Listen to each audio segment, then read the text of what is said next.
આજે આપણે જે તમારી મિડ સેમ પરીક્ષા આવવાની છે એના માટેનો એક સ્પેશિયલ રિવિઝન ક્લાસ લઈ રહ્યા છે. એટલા માટે કે ભાઈ પરીક્ષાની અંદર તમે સારામાં સારું રિઝલ્ટ લઈ શકો. સિલેબસની અંદરમાં પહેલું, બીજું અને ચોથું ચેપ્ટર મૂકેલું છે. એની અંદરમાં ચેપ્ટર નંબર 2 જે છે પોટેન્શિયોમીટર એન્ડ બ્રિજીસ એ આપણે ભણવાના છે. રિવિઝન ક્લાસ છે એટલે આખી થિયરીઓ આપણે નહીં ભણીએ. આપણે એની અંદર જે બી કન્સેપ્ટ હશે કે ભાઈ આ સવાલ પૂછાય તો આપણે કેવી રીતે લખી શકીએ. તો સૌથી પહેલો સવાલ પૂછે કે પોટેન્શિયોમીટરનું વર્કિંગ.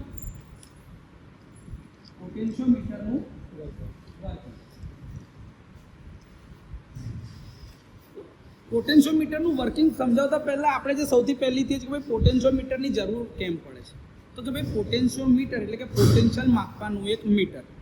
તો પોટેન્શિયલ માપવા માટે તમારે શું જોઈશે, તો કે સર પોટેન્શિયલ માપવા માટે બે ડિફરન્ટ પોટેન્શિયલના પોઈન્ટ જોઈશે કે જેની વચ્ચે કોઈ પોટેન્શિયલનો ડિફરન્સ આવી શકશે જેને આપણે માપી શકીએ.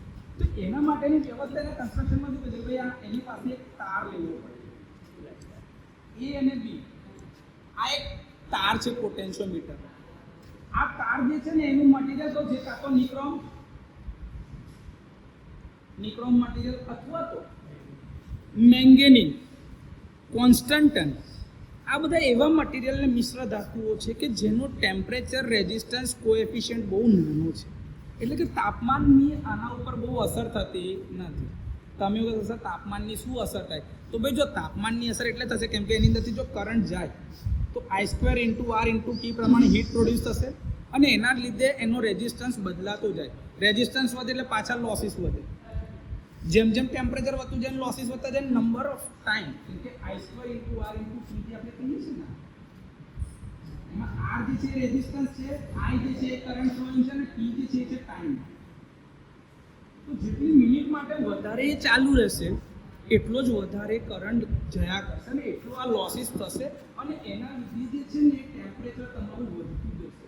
ટેમ્પરેચર વધે તો પાછું જો એ મેટલ છે એટલે કે એનો પોઝિટિવ ટેમ્પરેચર રેઝિસ્ટન્સ કોએફિશિયન્ટ હોય એટલે કે તાપમાન વધતા અવરોધમાં વધારો થયા કરશે. તો તમારો રેઝિસ્ટન્સ વધતો કરશે તો હીટ પાછી વધતી જાય એના લીધે ટેમ્પરેચર વધે, પાછું એ જ સાયકલ ચાલ્યા કરશે. આવું ના થાય એટલા માટે એવા મટીરિયલ લેવામાં આવે છે કે જેનો રેઝિસ્ટન્સ ટેમ્પરેચર કોએફિશિયન્ટ બહુ જ ઓછો હશે. એટલે કાં તો નિક્રોમ લેવાય કાં તો મેંગેનીઝ અથવા તો કોન્સ્ટન્ટન, કોઈ બી એવી ધાતુઓ.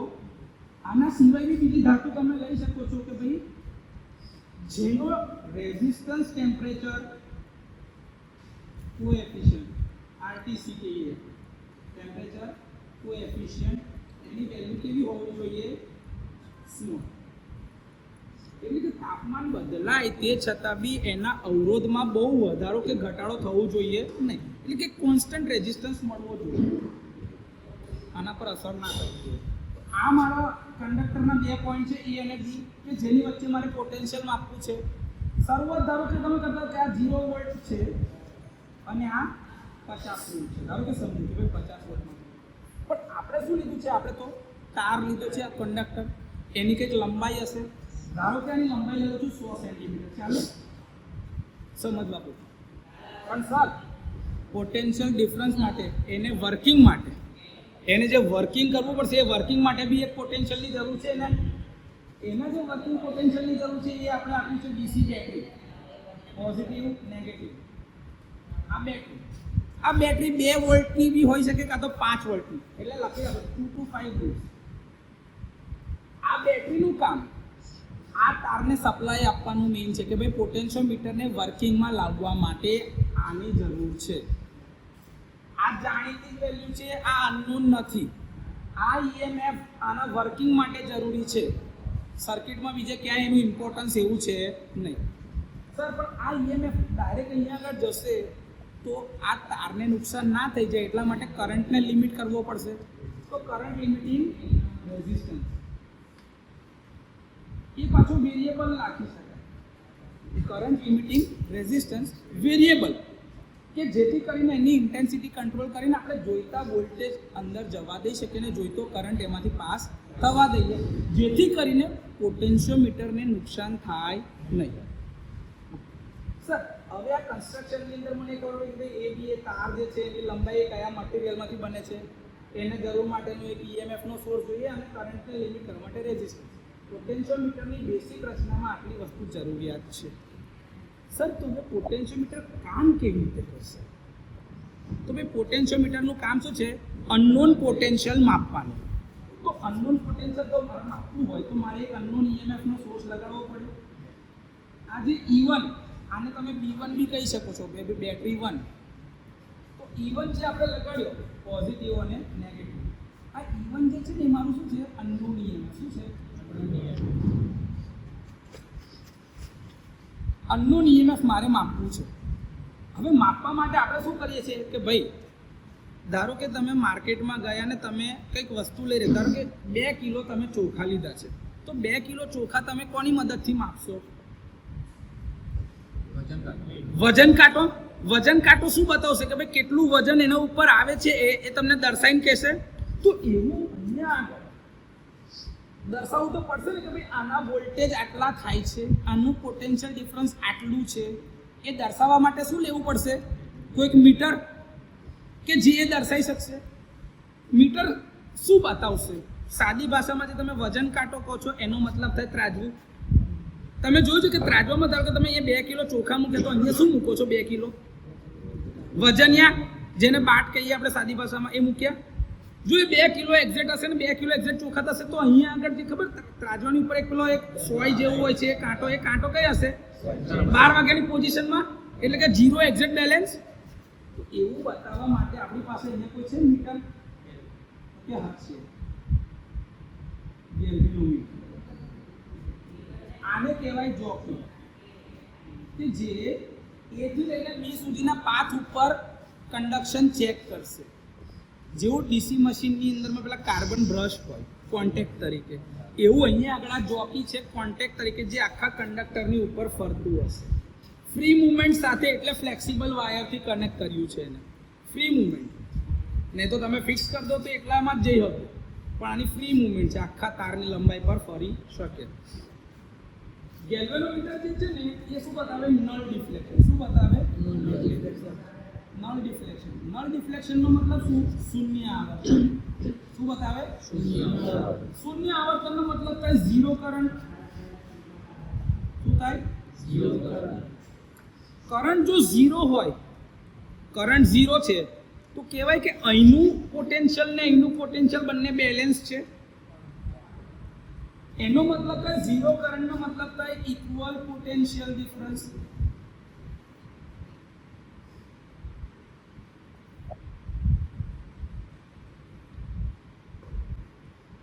પણ ઇક્વલ પોટેન્શિયલ ડિફરન્સ જે માપશે એ તો કઈ માપશે? લંબાઈ પર. તો સર આ જે મારું ઈએમએફ મપાય છે એ લંબાઈના સમપ્રમાણમાં છે. તો સર ઈએમએફ ને લંબાઈને કોઈ લાગુ પડે ખરું? તો એની પહેલા એક ઓહમનો નિયમનું સૂત્ર આપણે જાણીએ છીએ, V = I × R. તમે એવું બી સર V એટલે તમે ઈએમએફ બી કહી શકો છો ને, વોલ્ટેજ એટલે કે ઈએમએફ ના કહી શકાય? તો તમે એવું કહો છો કે sir E = I × R. Sir resistance જે છે ને એ તો મટીરીયલની પ્રોપર્ટી છે, કરંટનો વિરોધ કરવો. અને એ કોના ઉપર આધાર છે કે ભાઈ કયા પ્રકારનું મટીરીયલ વપરાય છે, એટલે કે એની રેઝિસ્ટિવિટી ઇન્ટુ એ કંડક્ટરની લંબાઈ અને એનો ક્રોસ સેક્શનલ એરિયા. તો સર મારાથી એવું કહેવાય અહીંયા આગળ આ સૂત્રમાં હું વેલ્યુ મૂકી દઉં તો E = I × R ની જગ્યા પર ρ એરિયા. હા કે ના? સર મટીરીયલ તમે એકવાર આ ફિક્સ કરી દીધું, કોન્સ્ટન્ટ નિક્રોમ મેંગેનીઝ, એ બદલાવાનું છે તો આ કોન્સ્ટન્ટ થઈ જશે. એરિયા જે છે એ બી એનો ક્રોસ સેક્શનલ એરિયા બી ફિક્સ થઈ જશે, એ બી બદલાવાનો. તો એરિયા બી શું થઈ ગયું? કોન્સ્ટન્ટ. એનો વર્કિંગનો કરંટ જે છે એ તો આ બેટરી સપ્લાય તો બદલાવાનો નથી, એ તો એકવાર ફિક્સ કર્યો એનો એ જ છે. તો I શું થઈ જશે? કોન્સ્ટન્ટ. તો E જે છે એ કોના ઉપર આધારિત છે હવે સીધો? તો E is directly proportional to. Sir તો અનનોન EMF જે છે એ સીધું લંબાઈના પ્રોપોર્શનમાં જ મપાશે? હા. ધારો કે આ મારું E1 હતું અનનોન, એની વેલ્યુ થઈ ગઈ આ L1 લંબાઈ જેટલી. પણ સર હવે કોકની જોડે કમ્પેર તો કરવું પડશે ને. પેલું કેવું 2 કિલો ચોખા હતા તો તમે 2 કિલોના વજનિયા જોડે કમ્પેર કર્યા, કેમ કે 2 કિલોનું વજન તમે જાણો છો, તમને દેખાય છે કે ભાઈ આ 2 કિલો છે જે સ્ટાન્ડર્ડ કરેલું છે. તો એવું અહીંયા આગળ કોઈ સ્ટાન્ડર્ડ હશે, સ્ટાન્ડર્ડ EMF હોય? હા. તો એને કમ્પેર કરવાનું છે સ્ટાન્ડર્ડ સેલ સાથે. ઈ સ્ટાન્ડર્ડ પોઝિટિવ અને નેગેટિવ. અહીંયા આગળ બી આવી એક સ્વિચ મૂકી દેવાય અને એનું કનેક્શન આ બેમાંથી, ધારો કે અહીંયા આગળ કનેક્ટ કર્યું હોય તો અહીં ના કનેક્ટ કર્યું હોય તો આમ કોઈ બી એકને કનેક્ટ કરીને ગેલ્વેનોમીટર લઈ જઈ શકે. આ ઈ સ્ટાન્ડર્ડ સેલ છે ને, તો એના માટે બી એક લંબાઈ તમને મળશે. તો E2 is proportional to L2 કહેવાય, અથવા તો E standard is proportional to L2 એવું કહેવાય મારાથી. હવે સ્ટાન્ડર્ડ સેલ છે તો એનું EMF આપણે જાણીએ જ, પેલું 2 કિલોનું વજનનું હતું તો આપણને ખબર જ હતી કે ભાઈ આ 2 કિલો છે. તો એવું આ ઈ સ્ટાન્ડર્ડના વોલ્ટેજ કાં તો પોટેન્શિયલ આપણને ખબર છે. હા, સ્ટાન્ડર્ડ સેલ જે છે એનું પોટેન્શિયલ જે છે એ છે 1.0186 1.0186 વોલ્ટ ફિક્સ છે. લંબાઈ જે આવી એ લંબાઈ તો આપણે માપી દેવાશે, કેમ કે એની ઉપર શું મૂકેલ છે? ફૂટપટ્ટી. અહીં શું મૂકેલ છે? સ્કેલ. લંબાઈ દેખાય હા કે ભાઈ આટલી લંબાઈ છે, કેમ કે કોણ માપશે? એમ કે ભગવાન થોડી 52 સેન્ટીમીટર 55 સેન્ટીમીટર તો એમને થોડી કહી દેશે. આપણે રફ આઈડિયામાં આપી શકીએ. જેમ કે આપણે ટાઈલ છે, હા આ ભાઈ આ 1.5 ફૂટ 2 ફૂટની લાગે છે, આ 2 ફૂટની લાગે છે સાહેબ, વધારે નહીં. ના 1 ફૂટ જેટલી હોઈ શકે સાહેબ, પણ એ જ જગ્યા પર માપ પટ્ટી હોય તો એક્ઝેક્ટ માપન મળે. એટલે કોઈ આશરે ના કહી દે ને, એટલા માટે એની પર શું મૂકી રાખેલું? એક સ્કેલ ફૂટપટ્ટી મૂકેલી, જો એ લંબાઈ આપે કે ભાઈ આટલી લંબાઈ છે સાહેબ, 100 સેન્ટીમીટર તો સ્કેલ હોય 100 સેન્ટીમીટરનું હોય જ, ઉપર એટલી મોટી ફૂટપટ્ટી મૂકાયેલી જ છે સાહેબ. આ બધું હોય છે ને ઉપર તો કે એક લાકડાના પાટિયા કશાક પર તો ગોઠવવું ને, કે તાર ને આ બેટરીનો સપ્લાયના છેડાના તે બધું કશેક તો ગોઠવવું ને. બેટરી જે છે એ તમે બહારથી લઈને આવીને મૂકી શકો, પણ એના છેડા તો આપવા પડશે ને કોઈક જગ્યાએ. એના ટર્મિનલ એ લાકડાના પૂઠા પર જ હોય. બધા કનેક્શન એ પૂઠા પર જ થતા હોય. ગેલ્વેનોમીટર આપણે બહારથી લાવ્યા, પણ ગેલ્વેનોમીટરના કનેક્શનનું જે વ્યવસ્થા હોય એ કઈ હોય? પૂઠા પર. એ બધું એક પૂઠા પર હોય. સર હવે મને ધારો કે આ લંબાઈ મેં માપી લીધી, એ મને મળી ગઈ. આનું વોલ્ટેજ બી મને ખબર છે સ્ટાન્ડર્ડ સેલના, અને પહેલા વખત વાળી લંબાઈ છે મારી પાસે, તો આવું કરી શકે. E1 is proportional to L1, E2 is proportional to L2. E2 એટલે કે સ્ટાન્ડર્ડ, હા ઈ સ્ટાન્ડર્ડ એટલે E2 છે. જો L2 ના proportional તો મારા જે કહેવાય બંનેનું રેશિયો લઈ લઉં ને તો પ્રોપોર્શનાલિટી જતી રહે. શું આવે? ઇઝિકલ. બંનેનો રેશિયો લીધો ને તો બે હરખા છે ને. તો E1 ની વેલ્યુ શોધવાની છે. E2 1.0186, L1 ધારો કે ભાઈ એક અંદરમાં આવી તો 52 સેન્ટીમીટર અને L2 ધારો કે અહીં 48 સેન્ટીમીટર. તો મને E1 મળી જાય. E1 બરાબર 52/48 into 1.0186.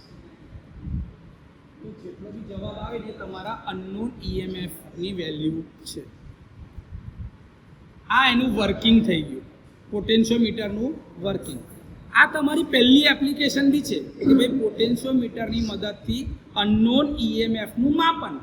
તો તમે અજાણ્યું EMF માપી લીધું, મેથેમેટિકલી આ વસ્તુ પૂરી થઈ ગઈ. તો આ તમારી પહેલી થિયરી. સર હવે આ પોટેન્શિયોમીટર સાહેબ આટલું મસ્ત ને આટલું એક્યુરેટ માપન કરી શકતું હતું, તો આપણે કેમ એની જગ્યાએ પર આ વોલ્ટમીટર લઈ આવ્યા? તો કે ભાઈ જો સૌથી પહેલી એની સાઈઝ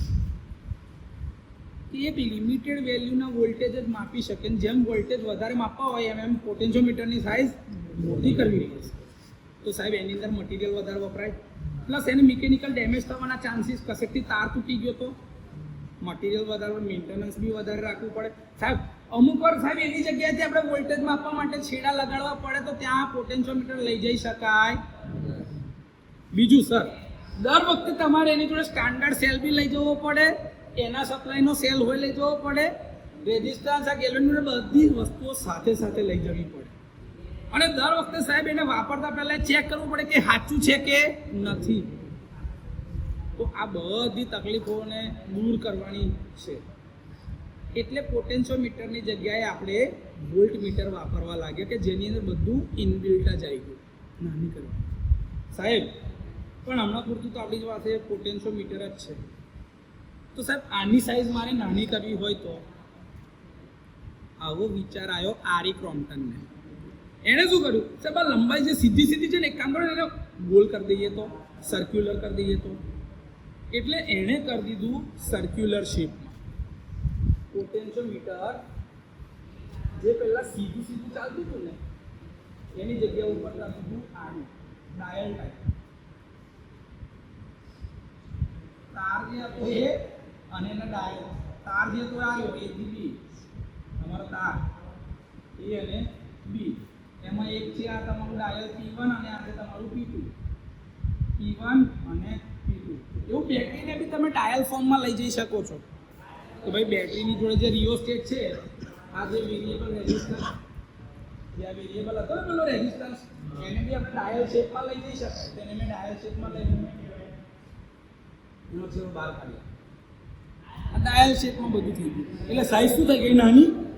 એ કે તમે ઇફેક્ટિવલી એને ઉપર જોઈન્ટ કરશો. જેમ કે તમારો પંખાનું રેગ્યુલેટર છે ને, આ પંખાનું રેગ્યુલેટર, આ બી એક રેઝિસ્ટન્સ જ છે. આખું ખોલી નાખીએ તો પણ એને મારે સાઈઝ નાની કરવી છે તો સર્કલ નાનું કરી દીધું. તો જગ્યા ઓછી, મટીરિયલ એનું એ જ, પણ સાઈઝ હવે જગ્યા ઓછી રોકે છે. તો જગ્યા એને મારી ઓછી રોકી. હવે પાછું તમારે જે કનેક્ટ કરવાનું તો બધું કરવાનું જ છે. આ અનનોન અને પેલું E2 એટલે સ્ટાન્ડર્ડ કનેક્શન. આ બધા જ કરવાના છે. એમાં તો કશું જ નહીં. પછી અહીંથી આ સ્વિચ, અહીંથી આની સ્વિચ, વચ્ચેનો એક સ્ટેપમાં બી એક સ્વિચ મૂકી રાખો કે ભાઈ કયું સ્પેસ ક્લિયર કરવું છે. અને પછી ત્યાં ગેલનો કે જે P1 અને P2 જોડે કનેક્ટેડ હોય. આમાં પાછળ રેઝિસ્ટન્સમાં બે પ્રકારના સેટિંગ. એક સેટિંગ હોય 2 અને એક સેટિંગ હોય 5. કોર્સ એટલે મોટું મોટું સેટિંગ 0.25, 0.50, 0.75, 1, 1.25, 1.5, 1.75, 2 એવું. અને ફાઇન એટલે નાનકડું સેટિંગ. આપણે જે પહેલાં કીધું સર પોટેન્શિયોમીટર જે છે તો એનું સ્ટાન્ડર્ડાઇઝેશન બી તો કરવું પડશે ને, કે ભાઈ એ ખરેખર સાચું માપે છે કે નહીં. તો સૌથી વધારે પરીક્ષામાં જે પોટેન્શિયોમીટરમાંથી બીજો પૂછાય છે સવાલ એ છે પોટેન્શિયોમીટરનું સ્ટાન્ડર્ડાઇઝેશન સમજાવો. એમાં આપણે જે આગળ જોયું ને એ સ્ટાન્ડર્ડ સેલની મદદથી માપન કરીએ તો બી એ સ્ટાન્ડર્ડાઇઝેશન જ છે. અથવા તો પરીક્ષામાં એવું પૂછાય કે ભાઈ ક્રોમ્પટન પોટેન્શિયોમીટરનું સ્ટાન્ડર્ડાઇઝેશન સમજાવો. તો તે ટાઈમ દરમિયાન આપણે આનું જ સમજાવવું પડશે. પહેલાંનું આપણે જોઈ લીધું છે, નલ ડિફ્લેક્શન લાવીએ છીએ સ્ટાન્ડર્ડ સેલથી કેવી રીતે લઈ આવે એ આપણે બતાવ્યું. સર આ ક્રોમ્પટન પોટેન્શિયોમીટરની મદદથી કેવી રીતે થશે? તો ભાઈ સૌથી પહેલાં સ્ટાન્ડર્ડાઇઝેશન જ્યારે કરવામાં આવે તો આપણે જે પ્રમાણના સપ્લાયની એની કનેક્શનની જરૂરિયાત છે એ પ્રમાણે એના સપ્લાયના છેડા કનેક્ટ કરી દીધા. 2 વોલ્ટનો બેટરી સપ્લાય જે છે એને પોટેન્શિયોમીટરના વર્કિંગ માટે જરૂરી સપ્લાય છે એ આપી દીધો. તમે અહીંયા કરતી કરંટને લિમિટ કરી શકવા માટે આ રિયોસ્ટેટ ફેરવી દીધા. એના આધારે પોટેન્શિયોમીટરમાંથી જતો કરંટ તમે જોઈ લીધો. હવે તમે શું કરો છો કે ભાઈ એના છેડા સાથે સ્ટાન્ડર્ડ સેલ કનેક્ટ કરેલો રાખો છો. સ્ટાન્ડર્ડ સેલ કનેક્ટ કર્યા પછી તમે આ જે છે ને આ સિલેક્ટર સ્વિચ કશું કનેક્ટેડ ના હોય ને તો એ નોર્મલ અવસ્થામાં હોય. અને જ્યારે સ્ટાન્ડર્ડ સેલ કનેક્ટેડ હોય ને થોડું એનું સેટિંગ હલી ગયું લાગે છે. તો એ સ્ટાન્ડર્ડ સેલની બાજુ એના નોબને ફેરવી દીધો. એટલે અત્યારે મેં સ્ટાન્ડર્ડ સેલ પર ક્લિક કરી દીધું એટલે કે મારી સર્કિટનો સપ્લાય આના જોડે કનેક્ટ થઈ ગયો. પેલી આ જે સિલેક્ટર સ્વિચ છે ને આ રહી જો, આજે આપણી સ્વિચ દેખાય છે ને આ સિલેક્ટર સ્વિચ તરીકે આપી દીધી છે. આપણે પેલા બ્રેકરની TNC કોઇલની સ્વિચ જોઈ છે ને એ જ સિલેક્ટર સ્વિચ એ જ હોય કે ભાઈ ખબર આપણે આમ ફેરવીએ તો ટ્રીપ થાય, કાં તો આમ કરે તો ચાર્જ થાય એટલે કે ક્લોઝ થાય. તમે જે કરતા હોય એ સેમ આ એવી જ સિલેક્ટર સ્વિચ આ રહી. તો મેં અત્યારે શું કર્યું, મારે સ્ટાન્ડર્ડાઇઝેશન કરવું છે કે ભાઈ મારે જોવું છે કે આ પોટેન્શિયોમીટર સાચું છે કે નહીં. તો મારે શું કરવું પડશે, સ્ટાન્ડર્ડાઇઝેશન ચેક તો કરવું પડશે કે ભાઈ સ્ટાન્ડર્ડ સેલ જેટલા વોલ્ટેજ આવે છે કે નહીં. તો મેં આ સિલેક્ટર સ્વિચને રાખ્યું સ્ટાન્ડર્ડ સેલ પર. અહીંયા મેં સ્ટાન્ડર્ડ સેલ કનેક્ટ કર્યો છે કે જેના EMFની વેલ્યુ કેટલી છે 1.0186 વોલ્ટ એ મેં અહીંયા કનેક્ટ કરી દીધું. હવે મારી પાસે આ બે ડાયલ જ છે ફેરવવાના. જો મને એટલું તો ખબર છે કે 1.0186 વોલ્ટ છે સ્ટાન્ડર્ડ સેલનું વેલ્યુ, એ બદલાતી નથી. તો મેં શું કરી દીધું ખબર છે કે આજે મારું આ ડાયલ છે ને P2 ડાયલ, આને મેં આ જો આ 1 ઉપર સિલેક્ટ કરી દીધું. જો દેખાય છે અહીંયા આગળ એક ડોટ, એટલે મેં એને 1 ઉપર સેટ કરી દીધું કે ભાઈ આ તો 1 ઉપર છે જ. હવે મારે બીજા કેટલા ઉમેરવા પડે 0.0186 0.0186 એટલે કે 18 અને 19 ની વચ્ચેનો કાપો. તો અહીંયા આગળથી આજે મારું ડાયલ છે ને P1, આ P1 નું ડાયલ છે. જો 0 થી આ 10, 10 થી આ 15 અને આ 17 ને આ 18 ને 19 ની વચ્ચે, 18 અને 19 ની વચ્ચે આને સેટ કરું ને પછી હું આ કી દબાઈશ, જોકી. આ કી જે છે ને આ સ્વિચ આ છે, આ દબાવું તો જ આગળ કનેક્શન થશે ગેલ્વેનોમીટર જોડે. એ ગેલ્વેનોમીટરના પ્રોટેક્શન માટે છે કે ભાઈ કન્ટિન્યુઅસલી એટલો વોલ્ટેજ એના ટર્મિનલ અક્રોસમાં આવે તો એટલો કરંટ એની કોઇલમાંથી જયા કરે. હવે એટલો કરંટ એની અંદર જયા કરે તો અમુક વાર એવું થાય કે સેચ્યુરેટ થઈ જાય ગેલ્વેનોમીટરની કોઇલ, અથવા તો કોઇલ ડેમેજ બી થઈ જાય. તો એ ના થાય એટલા માટે આ વચ્ચે પ્રોટેક્શન માટે કી આપીશ. આ દબાવવાનું અને પછી જોવાનું તો ગેલ્વેનોમીટરમાં કેવું બતાવશે 0 ડિફ્લેક્શન, નલ ડિફ્લેક્શન. જો એ 1.0186 પર એક્ઝેક્ટ મળી જાય તો સમજવાનું કે આ પોટેન્શિયોમીટરની મદદથી જે માપન થયું એ કેવું છે, ચોક્કસ. આ સ્ટાન્ડર્ડાઇઝેશન થઈ ગયું. આ સ્ટાન્ડર્ડાઇઝેશનની પ્રોસેસ પૂરી થાય પછી આ જે ડાયલ છે P1 અને P2 ને એને પાછળની નોર્મલ પોઝિશન પર લઈ આવવાનું, 0 પર. સિલેક્ટર સ્વિચને બી નોર્મલ કરી દીધી. કેમ? હવે સાહેબ નવું માપન કરવાનું ને, જે અનનોન EMF માપવું છે એના છેડા અહીંયા 2 લગાડો. લખ્યું છે અનનોન EMF X. ધારો કે તમે પેલો સેલ લીધો, બેટરી સેલ નાનો 1.2 વોલ્ટ 1.1 વોલ્ટ વાળો સાદો સેલ તમે લીધો, અહીંયા મૂક્યો, એના 2 છેડા કનેક્ટ કર્યા. સર કેવી રીતે કનેક્ટ કરાય? તો જો સેલની નીચે અને ઉપર એક વાયર લગાડીને એની ઉપર ઇન્સ્યુલેશનની ટેપ મારી દેવાની, તો 2 છેડા એને કનેક્ટિંગ કરીને નીકળી ગયા બહાર. કાં તો એને વેલ્ડિંગ કરી દેવા, કાં તો સોલ્ડરિંગ. એટલે વેલ્ડિંગનો મતલબ થાય પેલું સોલ્ડરિંગ, નાનું એક ટપકું મૂકી દેવાનું, 2 બાજુ ટપકું મૂકી દે, વાયર કનેક્ટેડ જ રહેશે એની જોડે. એટલે કન્ટિન્યુટી પછી મારી જોવાની, એની એક્રોસના વોલ્ટેજ મારી દેવાના. ભાઈ મલ્ટીમીટરથી એ તો ચેક થાય ને આપણાથી. એ જોઈ લીધું કે સાહેબ ઓકે મારો સેલ કનેક્ટ કરાય એવો છે. સેલ અહીંયા કનેક્ટ કર્યો મેં, એનું EMF કેટલું છે 1 વોલ્ટ. ધારો કે સમજો કેટલું, કાં તો 1.2 વોલ્ટ છે. કેટલું? હવે 1.2 વોલ્ટ છે તો મેં આને શું રાખું સૌથી પહેલાં તો 0.25 પર, પછી કી દાબીને જોવું. તો ગેલ્વેનોમીટર જમણી બાજુ ધારો કે જાય છે. સાચું માપન કનેક્શન હશે તો ગેલ્વેનોમીટર કઈ બાજુ હશે? જમણી બાજુ. સર એટલે બેલેન્સ તો નહીં આવતું, 0 બતાવતું નથી. એટલે મેં શું કર્યું સર, ડાયલ બદલો 0.2 એટલે 0.5 પર ગયો, એ બી જમણી બાજુ જ રહે છે. મતલબ કે સાહેબ કનેક્શન થતું નથી, મતલબ હજી બી બેલેન્સ અવસ્થામાં છે. એટલે કે સેલના વોલ્ટેજ વધારે છે પોટેન્શિયોમીટરની સાપેક્ષ. 0.75 0.75 પર જ છે ને એક્ઝેક્ટ ભાઈ? ડાયલ હા તો 0.75 પર છે એક્ઝેક્ટ. તમે આ 0.75 પર લઈ લીધા, 0.75 પર લીધું, હજી બી પેલી કી દબાઈ આ લાલ, તો બી એ બેલેન્સ થતું. હવે મેં શું કર્યું, ડાયલને પાછું બદલ્યું, 1 ઉપર લઈ આવો, કી દબાવો, હજી બી જમણી બાજુ થોડુંક રહે છે. પાછળ રેકોર્ડિંગ ચાલુ છે તો તમારું 1 ઉપર બી કંઈક નાનો કરંટ થતો છે. હવે સાહેબ 0 ની નજીક આવ્યું પણ 0 થયું 1.25 કર્યા ધારો કે મેં, તો સર મારું ડિફ્લેક્શન ડાબી બાજુ જતું રહ્યું. એટલે કે સાહેબ પોટેન્શિયોમીટરના વોલ્ટેજ વધારે છે કોના કરતા? સેલ કરતા. તો સર હવે મારે શું કરવું પડે? બેવને ભેગા કરવા તો આને ઓછું કરવું પડે. એટલે મેં P2 ડાયલ મારું 1 ઉપર ફિક્સ કરી દીધું. હવે બેલેન્સ કોની મદદથી શોધવાનું? P1 ડાયલથી. કેમ કે આ બી 0.25 ડાયરેક્ટ વધતો હતો અને આમાં 0.25 250 કાપામાં વધશે.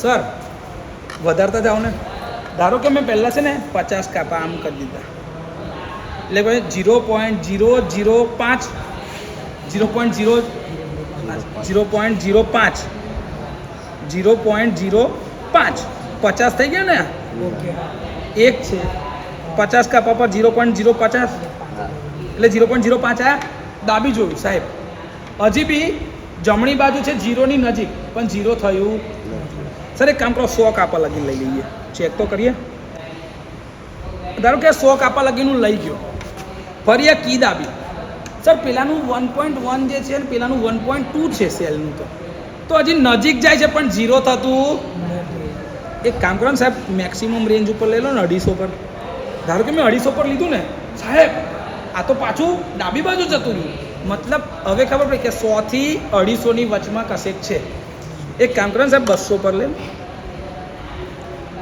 200 પર છે ભાઈ એક્ઝેક્ટ ના હોય તો હલાય આ 200 પર એક્ઝેક્ટ સેટ કર્યું ને પછી આ લાલ કી દબાય ને 0 સાહેબ એક્ઝેક્ટ 0 પર ગેલ્વેનોમીટર બતાવે છે મતલબ કે બેલેન્સ કન્ડિશનમાં છે એટલે કે સાહેબ પોટેન્શિયોમીટરના 1.2 volt is equals to unknown ઈએમએફના 1.2 આ ખબર પડી ગઈ સર તો એની અંદર આ થિયરી લાગે E1/E2 વાળી લાગે ને જો ભાઈ બતાવો તમે કે કેવી રીતે લાગશે કે તમે E1 ની વેલ્યુ લીધી 1.0186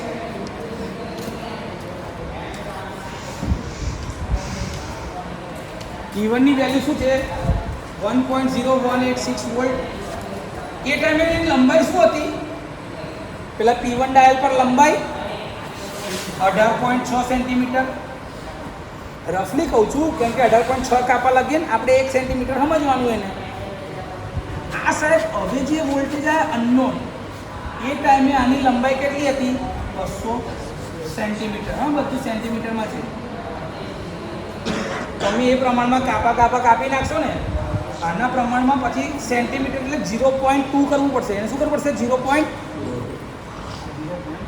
અને 0.0186 આની જોડે ગુણીને પછી કાઢવાનું થાય વ્યવસ્થા તો એના અકોર્ડિંગલી કંઈક જવાબ મળે પણ સર એ સાચો થશે કેમ નહીં થાય આ કેસમાં કેમ કે ભાઈ તમે અહીંયા આગળ ડિવિઝન ઇક્વલ્સ ટુ વોલ્ટેજનો સ્કેલ આપેલો જ છે તમને ડાયરેક્ટ એક ડિવિઝન પર આટલા વોલ્ટેજ છે એટલે એ લોકોએ સ્કેલને ઓલરેડી કેલિબ્રેટ કરી દીધો છે ઇન ટર્મ્સ ઓફ વોલ્ટેજ તો તમે આ લગાવવા છો ત્યારે જાઓ તો તમારો જોઈતો જવાબ મળે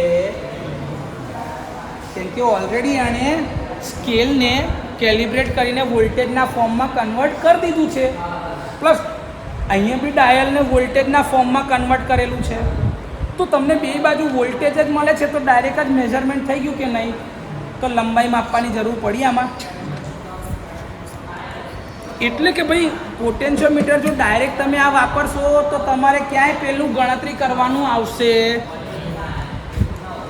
અને એટલે જ તમારી ચોપડીએ છે ને તમને ક્યારેય પોટેન્શિયોમીટરની સાદી રચનામાં એનો વર્કિંગ પ્રિન્સિપલ સમજાવો છે પણ ક્રોમ્પટન પોટેન્શિયોમીટરમાં આ ઇક્વેશનથી ગણતરી આપી નથી કેમ કે ઓલરેડી એ લોકોએ લંબાઈને વોલ્ટેજના સ્કેલમાં કન્વર્ટ કરી દીધું છે તો કન્વર્ટ થયેલું જ હોય એને ફરીથી કન્વર્ટ કરવાની મહેનત કરે એ તો ડાયરેક્ટ જ જવાબ મળે ને એના જેવું છે એટલે ક્રોમ્પટન પોટેન્શિયોમીટરથી જ્યારે બી મેઝરમેન્ટ કરો તો આ બે ડાયલનો સરવાળો કરી દેવાનો P1 વત્તા P2 એ ડાયલનો સરવાળો કરી દો જે જવાબ આવે એ તમારું અનનોન EMF થઈ જાય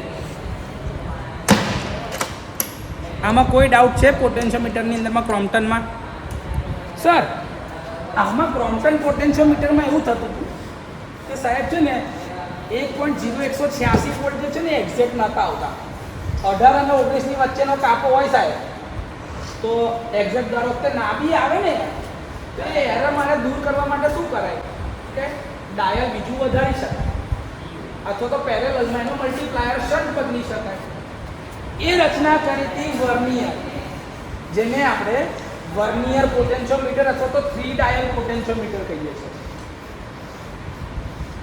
જો તમને એવું કે ને લેબોરેટરી ટાઈપ પોટેન્શિયોમીટરનું સ્ટાન્ડર્ડાઇઝેશન સમજાવો તો બી તમારે સમજાવવાનું ક્રોમ્પટન જ ડાયલ ટાઈપ પોટેન્શિયોમીટરનું સ્ટાન્ડર્ડાઇઝેશન તો બી એના માટે સમજાવવાનું ક્રોમ્પટન પોટેન્શિયોમીટર જ, બીજું કશું સમજાવવાનું નહીં. આ યાદ રાખવાનું. હવે વર્નિયર પોટેન્શિયોમીટરની અંદરમાં ખાલી ને ખાલી એને ડાયલની રેન્જ એક્સટેન્ડ કરી હતી. મલ્ટીપ્લાયર સર્કિટ સાથે શન્ટ લગાડ્યો પેરેલલમાં. ડાયાગ્રામમાં જો તમે જોશો ને તો બીજું કંઈ એક્સ્ટ્રા છે ને. જો હું તમને આ તમારી ચોપડી જે તમે વાંચો એમાં જ સમજાવી દઉં. જો આ મલ્ટીપ્લાયર છે એટલે કે પેરેલલનો જે શન્ટ છે એનું સિલેક્ટર જ છે. તમારે 10 ગણું કરવું છે કે 10માં ભાગનું કરવું છે એના પ્રમાણમાં એનું સિલેક્શન કરવાનું છે. 2 ડાયલ હતા આમાં જે છે ને, બોલને ભાઈ આને કમ્પેર કરાવજો ફાઇનલ. જો જે તમે જુઓ છો ને આ જો ડાયલ, આ 2 ડાયલ છે ફાઇન અને કોર્સવાળા, R1 અને R2 એના રેઝિસ્ટન્સ. આ એનો જરૂરી સપ્લાય. આ એની જોડે પેરેલલમાં મેં શું લગાડી દીધું, એક શન્ટ, કે ભાઈ 10 ગણું રાખવું છે કે 10માં ભાગનું કરવું છે. કે આ જે હતું ને 0.001 વોલ્ટ, આ 0.0001 બી માપી શકે. જો મેં સિલેક્ટર સ્વિચ અહીં આગળ કરી દઉં તો અહીંથી જગ્યાએ આમ કનેક્ટ કરી દઉં, પોટેન્શિયલ ડિવાઈડર બનાવી દીધો, અને બાકી ડાયલ બધા 1, 2 ને 3 મેં કીધું એક ડાયલ વધારી દીધું એણે ખાલી. અને બધેથી છેડા કાઢ લેવાના કે ભાઈ અહીંથી આનો છેડો કાઢો, અહીંથી આનો, પછી જે બી આવે એ જવાબ ભેગો કરી લેવાનો.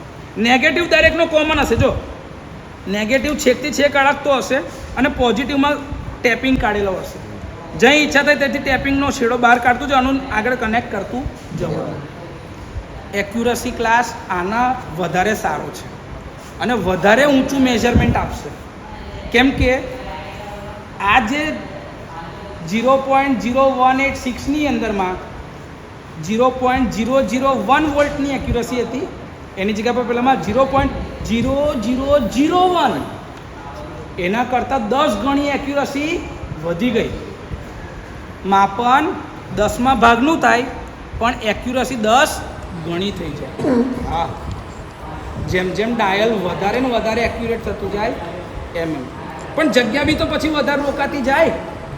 સાદો જો આ ક્રોમ્પટન પોટેન્શિયોમીટર જે હતું તમારું, એના કરતાં આ 3 ડાયલ અથવા તો ડીઓ રેન્જ જે કહેતા હતા એ, અને વર્નિયરની અંદરમાં તમારી જગ્યા વધારે રોકાશે, પણ માપનમાં ચોકસાઈ વધી જશે. કશું એક્સ્ટ્રા નવું નહીં. આપણે જે પ્રમાણેની સર્કિટ રાખીએ છીએ એ જ યાદ રાખવાની છે. એક્સ્ટ્રા કશી મહેનત કરવાની જ નહીં. આ તો આવડી જ જશે. હવે ક્લિયર? બંધ. અને અલગ અલગ કયા પ્રકારના પોટેન્શિયોમીટર છે ને એમાં કઈ કઈ વસ્તુઓ પ્રોબ્લેમેટિક.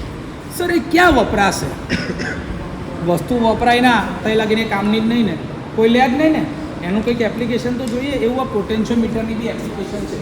તમારી બુક પ્રમાણે 8 એપ્લિકેશન છે. કેટલી? 8.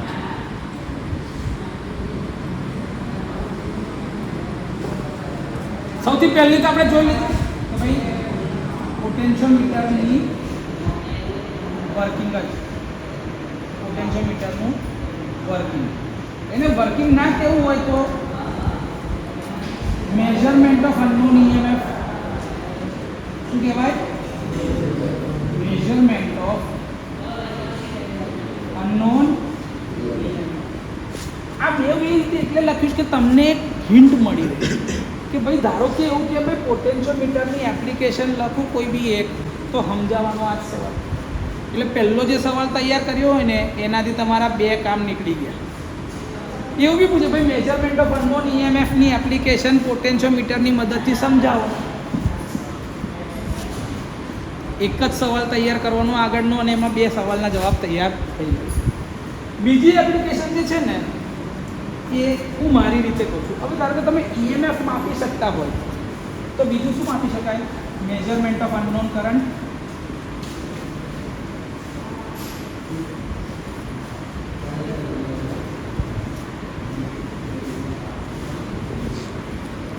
હવે ધારો કે તમે E અને I માપી શકતા હોય ઓહમના નિયમ પ્રમાણે, તો પ્રપોર્શનાલિટીનો કોન્સ્ટન્ટ આ છે, તો મેઝરમેન્ટ ઓફ અનનોન રેઝિસ્ટન્સ કરાશે આનાથી જ.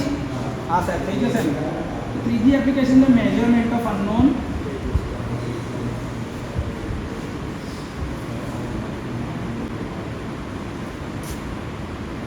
રેઝિસ્ટન્સ. અનનોન રેઝિસ્ટન્સ મેજર થઈ શકે આ છે, પણ સારા આ પોટેન્શિયોમીટરની મદદથી તો સર ઈએમએફની એક લિમિટ છે 1.5 volt 2 volt 3 volt 5 volt 10 volt. પછી સર મારે વધારે વોલ્ટેજ માપવા હોય તો ચોથી એપ્લિકેશન લઈ લે ને measurement of high voltage DC.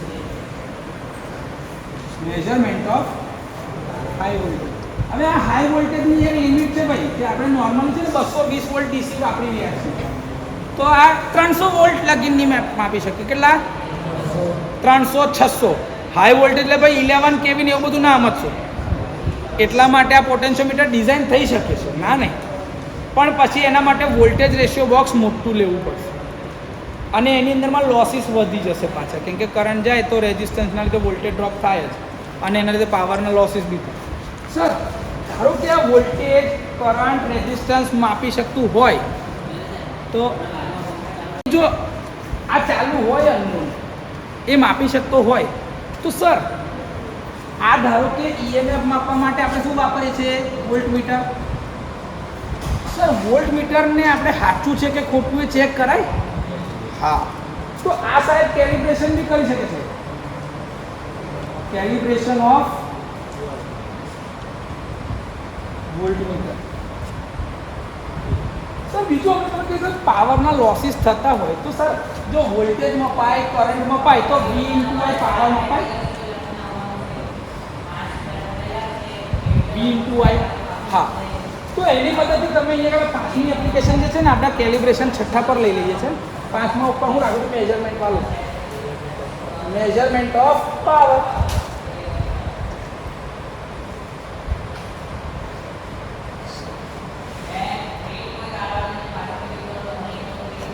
અને અહીંયા આગળ લઈ લીધું કેલિબ્રેશન ઓફ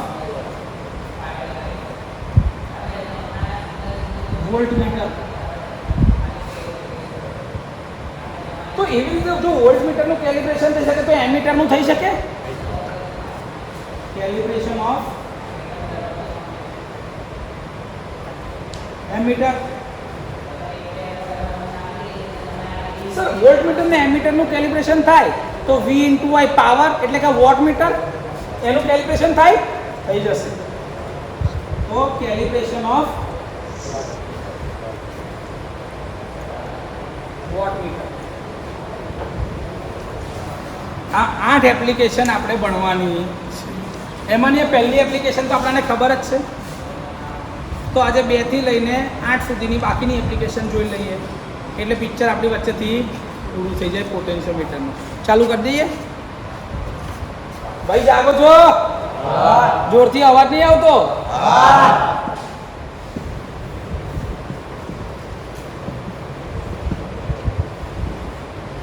આગળ આપણે જે લેક્ચરની અંદરમાં આના ફોટોગ્રાફની અંદર શેર કરે છે ભાઈ કઈ કઈ એપ્લિકેશન છે તો એ ફોટોગ્રાફ જે છે એ ફરીથી તમારા ગ્રુપમાં બી શેર કરી દઈશું.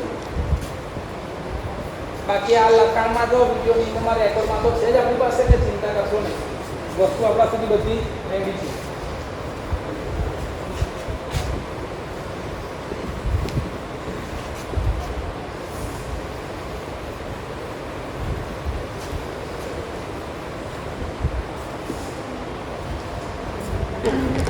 તો સૌથી પહેલાં તમારી ચોપડીમાં એપ્લિકેશન નંબર 2 પર લખ્યું છે measurement of high voltage DC. જો તમારે એ જ ભણવી હોય તો એ ભણાઈ શકું, કાં તો આપણી સિક્વન્સ પ્રમાણે આપણે જે ગયા એ સમજાવું. કેવું કરવું છે આપણા પ્રમાણે? ઓકે. આપણા પ્રમાણમાં બીજી એપ્લિકેશન આપણે કહેતા હતા ભાઈ મેઝરમેન્ટ ઓફ અનનોન ઈએમએફ પતી ગયું. હવે મારે કરવું છે મેઝરમેન્ટ ઓફ અનનોન કરંટ. હવે કરંટ માપવા માટે બી એક કન્ડિશન શું હોય કે ભાઈ એની અંદરમાં સૌથી પહેલાં કરંટ ક્યાં ફ્લો થાય તો કે ભાઈ સાહેબ સપ્લાયનો સોર્સ હોવો જોઈએ, સર્કિટ ક્લોઝ હોવી જોઈએ અને અંદર કોઈક એક નાનકડો રેઝિસ્ટન્સ કે કોઈ કંડક્ટર હોવો જોઈએ, પાથ ક્લોઝ હોવો જોઈએ તો કરંટ ફ્લો થાય. તો મેં અહીંયા આગળ લગાડી દીધું ડીસી સોર્સ. સાદી ભાષામાં આને કહે છે સ્ટેબિલાઇઝ્ડ ડીસી સોર્સ. શું કહે છે? એટલે કે ચોક્કસ આઉટપુટ કન્ટિન્યુઅસલી આપી શકે એવો ડીસી સોર્સ. બેટરી કહી શકાય. તમે અહીંયા આગળ ભૂલથી બી બેટરી લખાઈ ગયું હશે તમારાથી તો એ કંઈ ખોટું નથી. સર પોટેન્શિયોમીટરની મદદથી માપવું છે તો કરંટને લિમિટ કરવો પડશે. હવે કરંટમાં તમે આવી રીતે 2 રેન્જ આપી શકો છો. એક હોય ફાઇન રેઝિસ્ટન્સ અને એક હોય કોર્સ. પેલા 2 ડાયલ જોયા છે ને, ફાઇન અને કોર્સ રેઝિસ્ટન્સને એવું કરી શકાય. પછી કોઈ બી એક કનેક્શન લેવાય. સર હવે મારે અનનોન કરંટ માપવો હોય તો કરંટ માપવા માટે એમીટર જોઈએ, પણ જો એમીટર ડાયરેક્ટ જ લગાડ દો તો પોટેન્શિયોમીટરની એપ્લિકેશન શું થાય ખરી? મારે તો પોટેન્શિયોમીટરની મદદથી માપવું છે. સર તો શું કરે? તો કરંટ જતો હોય, પોટેન્શિયોમીટર શું માપશે? પોટેન્શિયોમીટર માપશે પોટેન્શિયલ, એટલે કે વોલ્ટેજ માપશે. મારે શું કેલિબ્રેશન શું શોધવાનું છે મેજરમેન્ટમાં? કરંટ. તો વોલ્ટેજ અને કરંટનું રિલેશન જોઈએ ને, તો V = I × R. સર જો મારે આ માપવું હોય ને, આ માપશે પોટેન્શિયોમીટર, આ શું માપશે? પોટેન્શિયોમીટર આ માપશે. મારે આ જોઈએ છે તો મારે શું રાખવું પડશે સિરીઝમાં એની જોડે? રેઝિસ્ટર.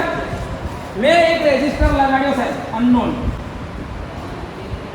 હા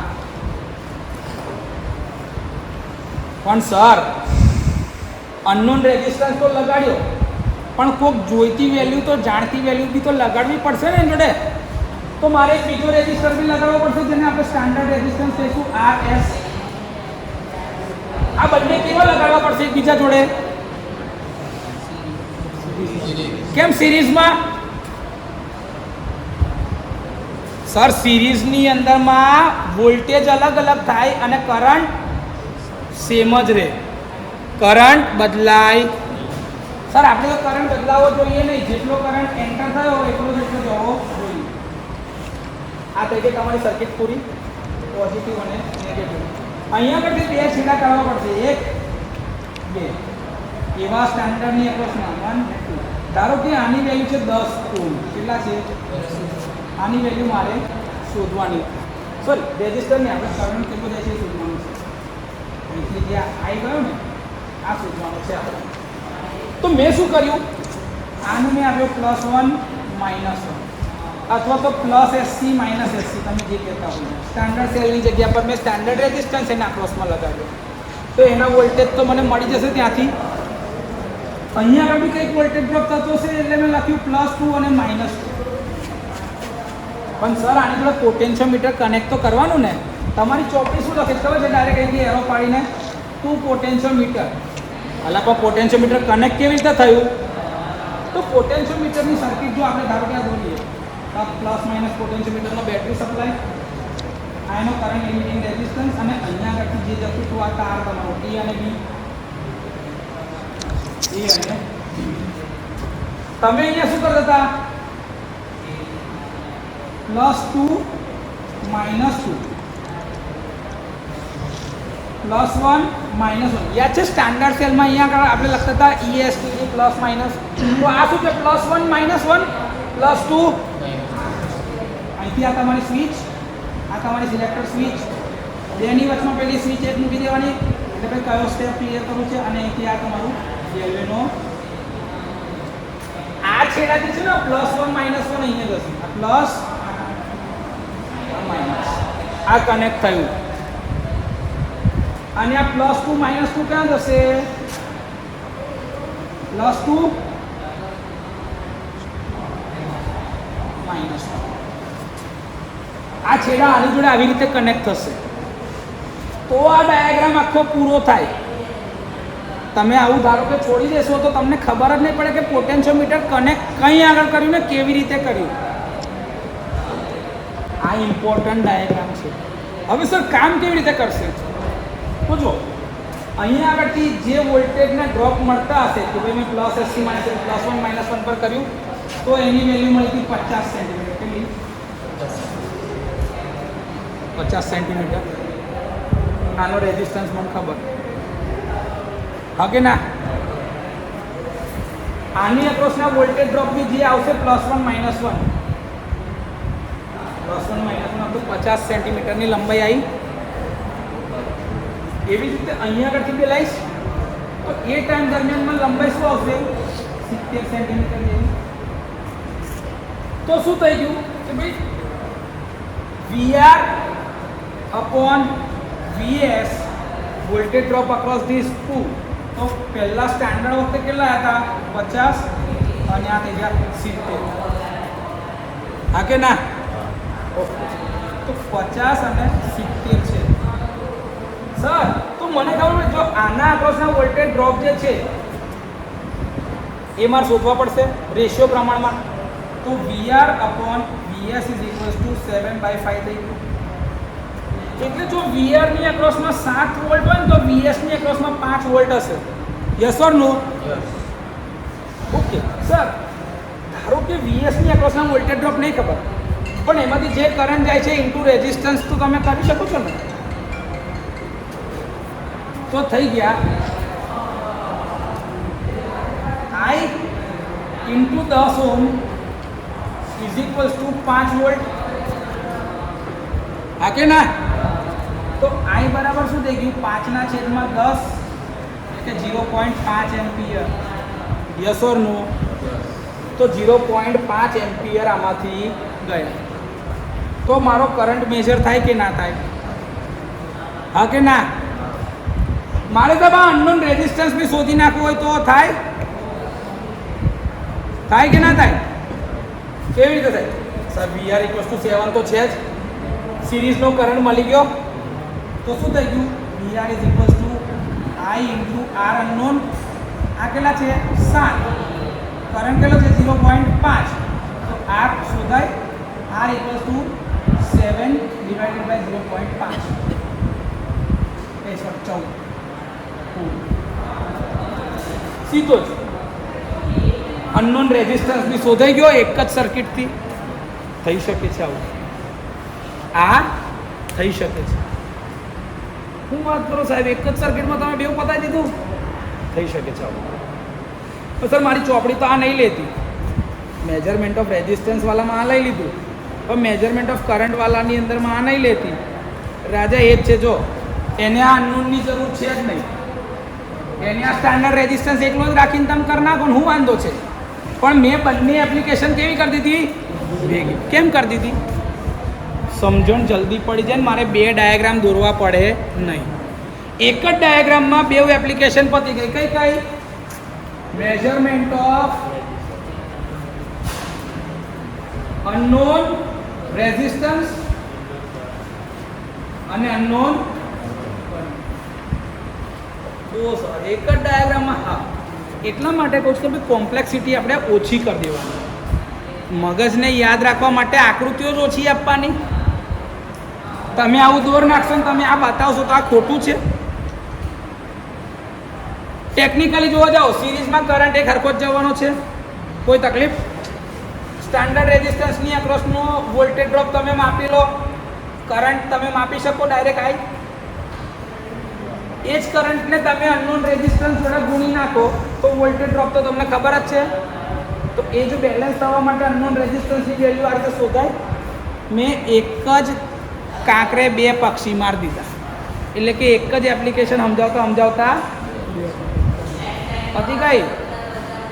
તો મેજરમેન્ટ ઓફ અનનોન વોલ્ટેજ પતી ગયું, measurement of unknown resistance, measurement of unknown current. Sir મારે પાવર માપવો હોય તો પાવર માપવા માટે તારે બે અલગ અલગ સોર્સ લેવા પડશે. બે અને એવા બે અલગ અલગ પોટેન્શિયોમીટર બી લેવા પડશે. એવું સાહેબ? હા ભાઈ, કેમ કે વોલ્ટેજની રેન્જ તારે જો વધારવી હોય તો તારે વોલ્ટેજ માટે વોલ્ટેજ વધારે કરંટ ઓછા એવું સેટિંગ જોઈએ, અને કરંટ માટે કરંટ વધારે ને વોલ્ટેજ ઓછા. સાદું ટ્રાન્સફોર્મર બી હોય ને વેલ્ડિંગ ટ્રાન્સફોર્મર બી હોય. ખબર? વેલ્ડિંગ ટ્રાન્સફોર્મરના વોલ્ટેજ ઓછા હોય અને કરંટ, એટલે કે સોર્સ બે પ્રકારના લેવા પડશે. એટલે એ આકૃતિ પછી કરાવું. પહેલાં હાઈ વોલ્ટેજ ડીસી તો માપી લઈએ તો આગળ જઈશું ને. તો આપણા પ્રમાણમાં રેકોર્ડમાં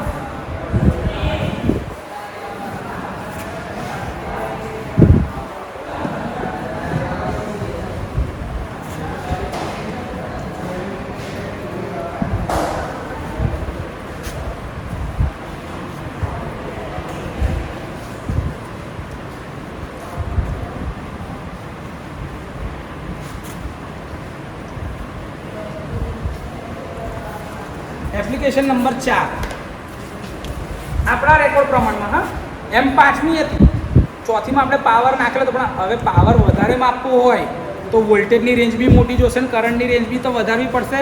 તો મેજરમેન્ટ ઓફ હાઈ વોલ્ટેજ શું લખું છું?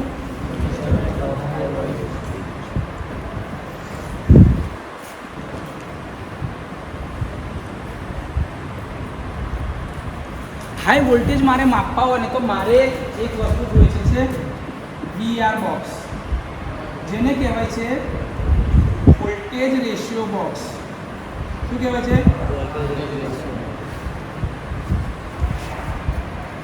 વોલ્ટેજ રેશિયો બોક્સ એટલે સાદી રીતે કહું ને તો ઓટો ટ્રાન્સફોર્મર જેવું કનેક્શન. શું કહેવાય? પણ ઓટો ટ્રાન્સફોર્મરમાં પેલું વાઇન્ડિંગ હોય ને, આની અંદરમાં રેઝિસ્ટન્સ હોય. શું હોય? હા, રેઝિસ્ટન્સ. ઓટો ટ્રાન્સફોર્મરમાં આ જગ્યા પર શું મૂકતા હતા આપણે? વાઇન્ડિંગ. સાહેબ એની અંદર બે બાજુથી ટર્મિનલ નીકળતા હતા, આમાં બી નીકળે. હા, બંનેમાં એક કોમન હોય.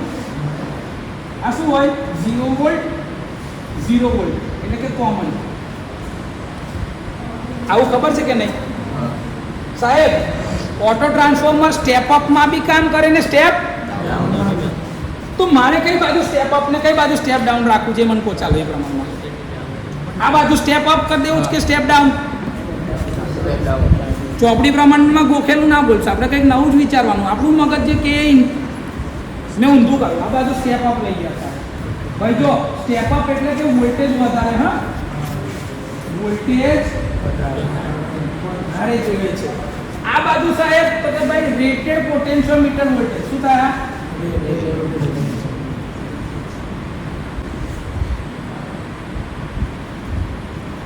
તો સાહેબ આ જે છે ને એનું ટેપિંગ મેં અહીંથી કાઢ્યું. હવે પોટેન્શિયોમીટર તો 1.5 વોલ્ટ જ આપી શકશે મેક્સિમમ. 2 વોલ્ટ 5 વોલ્ટ જે તમે લખવું હોય એ લખી શકો. સર એ ધારો કે પોટેન્શિયોમીટરમાં જતા હોય તો સર પોટેન્શિયોમીટરને કનેક્ટ બી તો કરો. લેન ભાઈ પોટેન્શિયોમીટર કનેક્ટ કરો.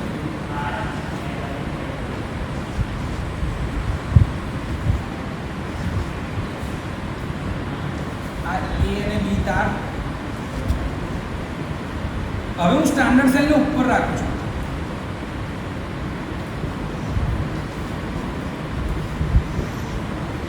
અને આ જે બે છેડા છે ને +2 -2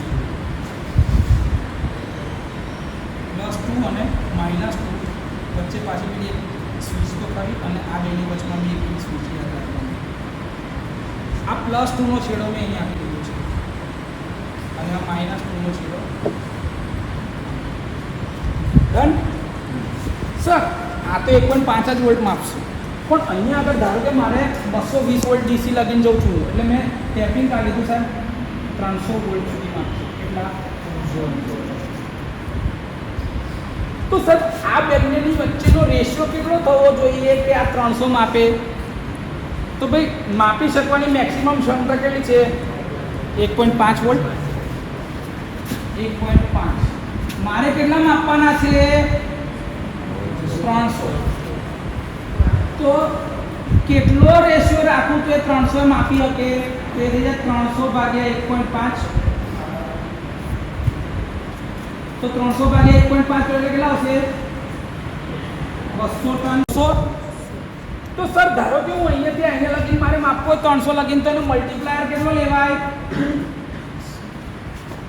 લેવાય કે ના લેવાય? કે ભાઈ પોટેન્શિયોમીટરનું જે બી રીડિંગ આવે એને 200 થી ગુણી નાખવાનું, એ જવાબ મારો પડે. Yes or no? સર મારે ધારો કે 150 વોલ્ટ માપવા છે તો 150 આનાથી અડધું થઈ ગયું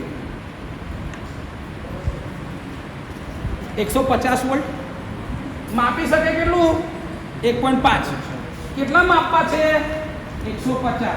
150 ભાગ્યા 1.5 કરીએ તો કેટલા આવે? 100. તો આ રેન્જનો મલ્ટીપ્લાયર કેટલો? સર 0 થી 150 ની વચ્ચે મારે હજી ઓર અડધા માપવા છે 75. તો માપી શકે કેટલા? 1.5. માપવા છે કેટલા? તો 75 ડિવાઇડ બાય 1.5 કરીએ તો કેટલા થઈ જશે? 50. તો સર આ રેન્જનો મલ્ટીપ્લાયર કેટલો થઈ ગયો? તમારી ચોપડીએ છે ને ડાયરેક્ટ આ બધું લખ્યું છે. પણ તમે આ રીતે ગોખશો ના. હવે હું તમને આ બતાવું બી ખરો કે કેવી રીતે આનાથી માપન થશે. એપ્લિકેશન તો ખબર પડી જાય. આ છે VR બોક્સ. શું છે? VR. માપન બતાવો સાહેબ તો હું માનું. ધારો કે તમારે કેટલા જોઈએ છે? 220 વોલ્ટ ડીસી. કેટલા જોઈએ છે? 220 વોલ્ટ ડીસી. તો મારે 220 વોલ્ટ ડીસી એટલે મેં અહીંયા કંઈક કનેક્ટ કર્યું. ધારો કે અહીંથી કાઢ્યું 220 વોલ્ટ ડીસી. ઓકે સર, માપી શકે કેટલા છે? 220 વોલ્ટ ડીસી. એનો મલ્ટીપ્લાયર કેટલો છે? તો આનો જવાબ શું હશે? 1.1. 1.1 વોલ્ટ આવશે. અહીંયા આગળ 1.1 વોલ્ટ આવવો જોઈએ. તો પોટેન્શિયોમીટરનું બેલેન્સ તો ખબર જ છે કે ભાઈ ધારો કે સ્ટાન્ડર્ડાઇઝેશન કર્યું ને તારે 52 સેન્ટીમીટર હતા. 52 નહીં, કારણ કે 70 સેન્ટીમીટર હતા જ્યારે આપણે સ્ટાન્ડર્ડાઇઝેશન કર્યું. એટલે કે 1.0186 વોલ્ટ ઉપર 70 સેન્ટીમીટર. તો 1.1 વોલ્ટ ઉપર કેટલા? તો 1.1 ગુણ્યા 70 ડિવાઇડેડ બાય 1.0186. કરતો ભાઈ આવું ગણિત. 1.1 ગુણ્યા 70 ડિવાઇડેડ બાય 1.0186.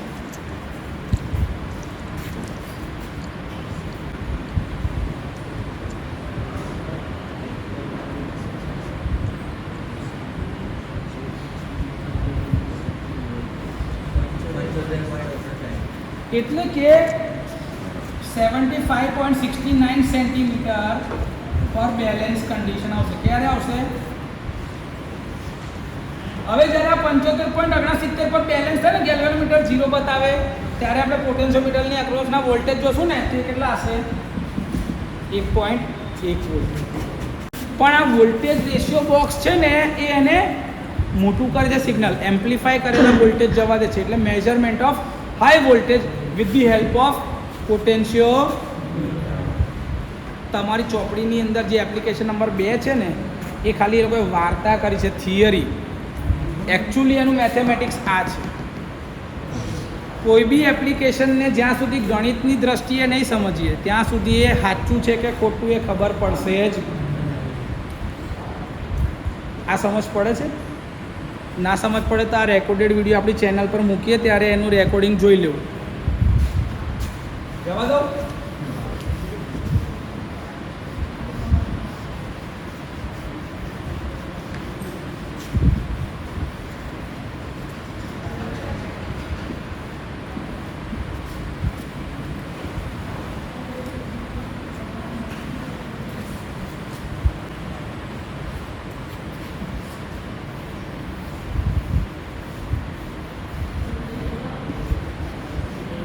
બંધ કરે.